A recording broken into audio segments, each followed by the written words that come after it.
he is considered the greatest of all the Noldor, an incredible craftsman, warrior, and a master of words. While his fire would burn bright and brief, his actions and his oath would drive the events of the entire First Age of Middle-earth. Today on Nerd of the Rings, we cover the life and travels of Feanor. Feanor is born in the year of the trees 1169 in Tirion, the son of Miriel and Finwë, the very first king of the Noldor. It is said that Feanor drew so much of his mother's energy when he was born that Miriel grows weary of living. She leaves for Lorien, where she voluntarily leaves her bodily form and dies. In an incredibly rare occurrence among the elves, Finwë remarries. With Indis, he has 4 more children: Fingolfin, Finarfin, Findis, and Irime. Among his children, Finwë's favorite is Feanor, which, if history tells us anything, is bound to cause issues. When he is born, Feanor is initially known as Finwion, meaning son of Finwë. As he grows and his abilities become clear, his name is lengthened to Curufinwë, adding the word for skill. It was his mother name that most resembled his better-known moniker, Feanaro, meaning spirit of fire. As he comes to adulthood, Feanor becomes a skilled smith, linguist, and lore master. In the year of the trees 1250, he creates the writing system of Tengwar, which would also be known as the Feanorian alphabet and be used throughout history. While this was a great achievement, Feanor is understandably most associated with his craftsmanship. As mentioned in a previous video, it is he who created the Palantiri, the great seeing stones that would survive into the Third Age. He also creates the Feanorian lamps, lamps that emit a blue light from a flame contained within a white crystal. These lamps could not be extinguished by wind or water. We see them in a couple instances in the First Age. Gelmir has one when he meets Tuor, and Gwyndor takes one of these lamps with him when he escapes captivity in Angband. However, all these creations would be secondary to his later and greatest creation. Before he creates great gems in Valinor, Feanor would marry Nerdanel, the daughter of Matan, another great elven craftsman. Feanor and Nerdanel have 7 sons: Maedhros, Maglor, Celegorm, Caranthir, Curufin, Amrod, and Amras. In 1400, Melkor, having been held captive in the halls of Mandos, convinces the Valar that he has repented of the great evil he had brought to the world. They allow the Dark Lord to live among the people of Valinor, and he immediately seeks to corrupt the Noldor and use them for his evil purposes. Feanor experiences a shadow of foreknowledge, and being mistrustful of Melkor, he begins to think how the light of the 2 trees could be preserved. Many believe Feanor comes up with this idea after seeing the hair of Galadriel, which is both gold and silver, the same colors of the 2 trees. Feanor would ask Galadriel for a single tress of hair 3 separate times, and Galadriel refused him each time, for she perceived a darkness that she hated and feared. In 1450, after toiling for an entire year of the trees, which we know from the new Nature of Middle-earth may actually mean 144 of our own years rather than 9.5, Feanor succeeds in capturing the light of the 2 trees in 3 great jewels, the Silmarils.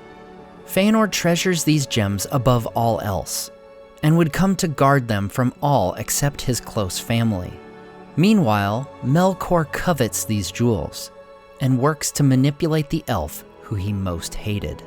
Melkor spreads lies, which reach the ear of Feanor, lies saying that his half-brother Fingolfin planned to usurp him as the heir to the kingship of the Noldor, and that Fingolfin would take the Silmarils for his own.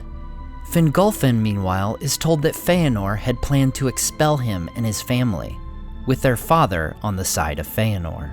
The Noldor begin forging weapons, a first for any elves in Valinor.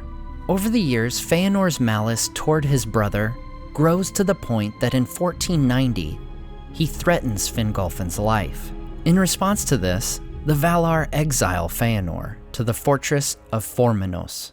Feanor takes many treasures with him, including the Silmarils. In a show of support for his son, Finwë moves to Formenos as well. Melkor disappears, the Valar now knowing that he was behind Feanor's deeds. In 1492, Melkor turns up at Formenos, attempting to further manipulate Feanor. However, Feanor perceives that Melkor's true intention is to take the Silmarils for his own. Feanor slams the door in Melkor's face, and Melkor, in a rage, flees once again. In 1495, the Valar attempt to make amends between Fingolfin and Feanor, and to reconcile the Noldor with the Valar themselves. For due to Morgoth's influence, the relationship between them had become strained. They all congregate in Valimar, where Fingolfin offers his hand to Feanor, recognizing his half-brother's place as the eldest of their family. Feanor reluctantly accepts. Meanwhile, Melkor goes south to the land of Avathar, where he enlists the help of the giant spider-like monster Ungoliant. They make their way north, and as Feanor and Fingolfin reconcile with one another, they destroy the two trees, plunging Valinor into darkness. Going to the trees, Yavanna finds them dead and declares that she can only restore them by using the power of the Silmarils. Manwë, the Lord of the Valar, asks Feanor to give them the Silmarils for this purpose, to which Feanor refuses, saying that he will not willingly give up his Silmarils. He also tells the Valar that if they forced him to do so, they would be no better than Melkor. In that moment, messengers arrive from Formenos. While the elves and the Valar were distracted by the death of the trees, Melkor came to the fortress, shrouded in an impenetrable darkness, like a black fog. Feanor's father, Finwë, was killed by the Dark Lord, the first person to be killed in the lands of Valinor. In his victory, Melkor had raided Feanor's vault, taking with him many jewels, including the Silmarils. Melkor and Ungoliant fled to Middle-earth via the Helcaraxe, the harsh frozen lands in the north. Flying into a great rage, Feanor claims the kingship of the Noldor and names Melkor Morgoth, meaning Black Foe or Dark Tyrant. He rouses the Noldor, giving an impassioned speech that they should leave Valinor and pursue their enemy with war. "Why, O my people?" he cried. "Why should we longer serve these jealous gods, who cannot keep us, nor their own realm even, secure from their enemy? And though he be now their foe, are not they and he of one kin? Vengeance calls me hence, but even were it otherwise, I would not dwell longer in the same land with the kin of my father's slayer, and the thief of my treasure. Yet I am not the only valiant in this valiant people, and have ye not all lost your king? And what else have ye not lost?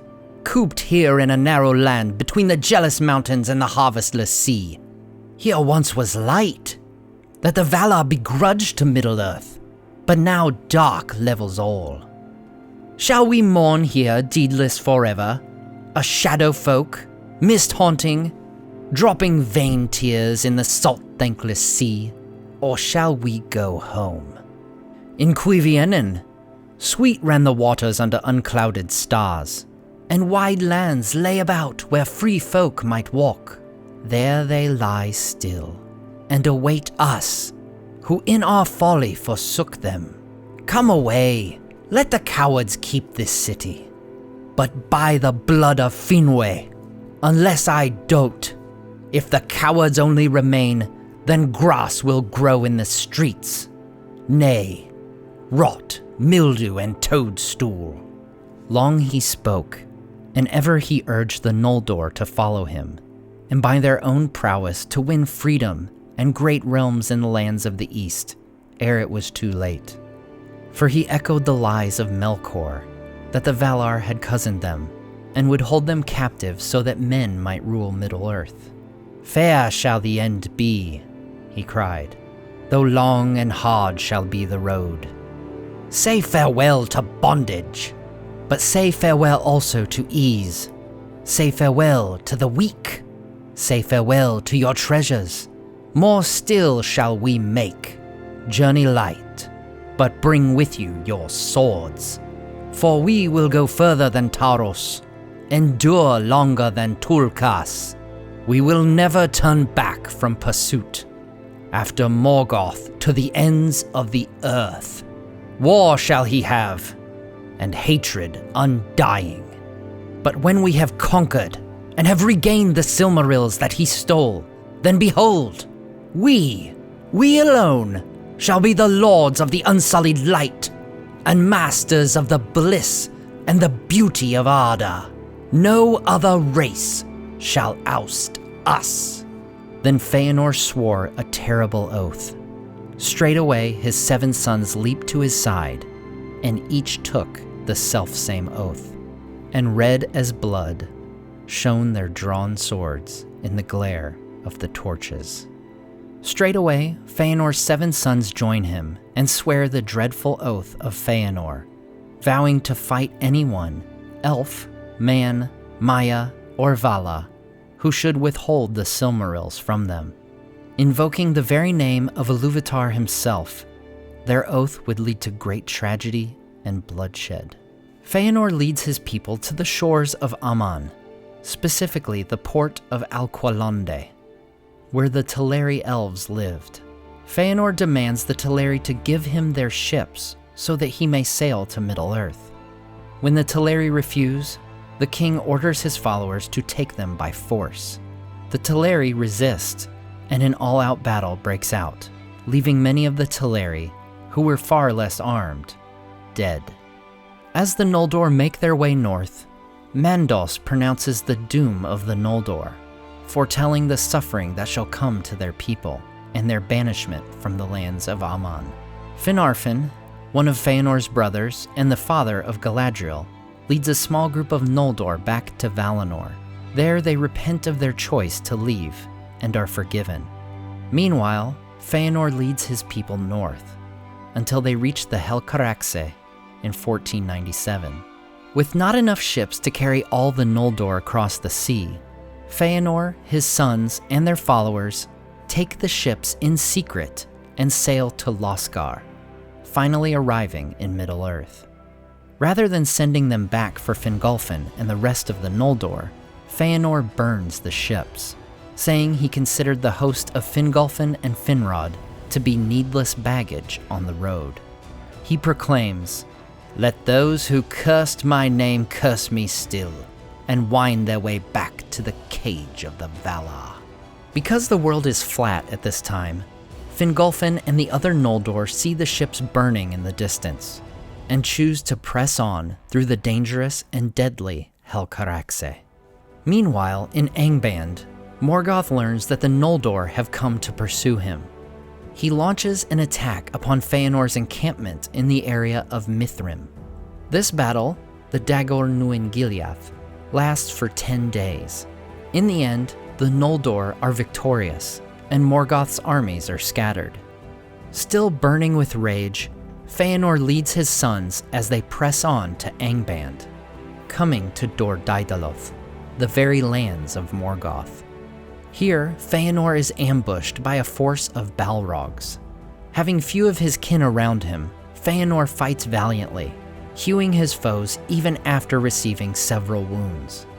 In the end, they were too much for the king of the Noldor, and he is mortally wounded by Gothmog, the lord of Balrogs.